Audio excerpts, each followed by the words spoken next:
एक कौवे को देखकर यमदूत रोज मुस्कुराता था। कौवे को लगा मौत नजदीक आ गई है। उसका मित्र गरुड़ उसे हजारों योजन दूर ले गया, लेकिन वहाँ खुला यमदूत की मुस्कुराहट का रहस्य। कथाओं में भी इस कहानी स्टोरी का जिक्र मिलता है। एक कौवे की गरुड़ से दोस्ती हो गई। दोनों काफी समय साथ गुजारते थे। उनमें मित्रता इतनी गहरी हो गई थी कि आपस में कभी कोई बात नहीं छिपाते थे। एक दिन दोनों एक नदी के किनारे पेड़ पर बैठे बात कर रहे थे। तभी एक यमदूत उधर से गुजरा। वो कौवे को देखकर मुस्कुराया। गरुड़ और कौवे ने उस यमदूत को अनदेखा किया और अपनी बातों में लग गए। लेकिन अगले दिन फिर वही हुआ। दोनों बातें कर रहे थे, तभी वो ही यमदूत फिर उधर से गुजरा। वो फिर कौवे को देखकर मुस्कुराया। इस बार कौवे को कुछ शंका हुई।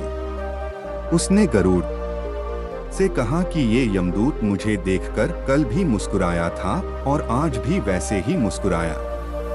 कुछ गड़बड़ है। हो सकता है मेरी मृत्यु आने वाली है। गरुड़ ने उसे समझाया कि ऐसा कुछ नहीं है।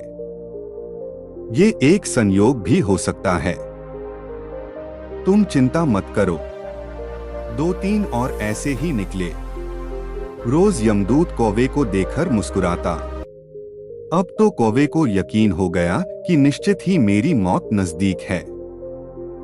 उसने गरुड़ से कहा, मित्र मैं मरना नहीं चाहता, लेकिन ये यमदूत जरूर 1-2 दिन में मेरे प्राण निकाल कर ले जाएगा। ये रोज ही मुझे देखकर मुस्कुराता है। गरुड़ को भी लगा कि हो सकता है कौवे का शक सही हो। उसने कौवे को धैर्य बंधाया। गरुड़ ने कौवे से कहा, तुम चिंता मत करो मित्र, मैं तुम्हें यहाँ से इतनी दूर ले जाऊंगा कि ये यमदूत तुम्हें दिखाई ही ना दे। गरुड़ ने कौवे को अपनी पीठ पर बैठाया और उस जंगल से हजारों किलोमीटर दूर कैलाश पर्वत पर ले गया। दोनों को अब ये डर नहीं रहा कि यहाँ कोई उन्हें परेशान कर सकता है। लेकिन वे जैसे ही कैलाश पर्वत पर पहुंचकर एक गुफा तक पहुंचे, वहां वो यमदूत पहले से ही मौजूद था। उसने कौवे को देखते ही उस पर पाश फेंककर उसके प्राण निकाल लिए।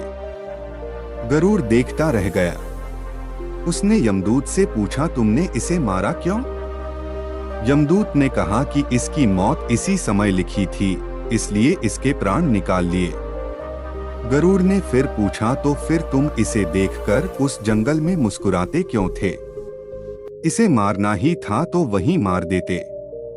यमदूत ने जवाब दिया, इसकी मौत कैलाश पर्वत पर ही लिखी थी, लेकिन 4-5 दिन पहले इसे उस जंगल में देखकर मुझे ये आश्चर्य हो रहा था कि ये इतने कम समय में वहां पहुंचेगा कैसे, क्योंकि इसके पंख भी छोटे हैं और ये लंबी उड़ान भी नहीं भर सकता, तो हजारों योजन दूर कैलाश तक ये पहुंचेगा कैसा? यही सोचकर मैं रोज मुस्कुराकर गुजर जाया करता था। लेकिन भाग्य देखो, तुम इसके परम मित्र ही इसे यहाँ तक इतने कम समय में ले आए। कहानी की सीख है, जीवन और मृत्यु भाग्य की ही बात है। इससे कहीं भी छिपा या बचा नहीं जा सकता।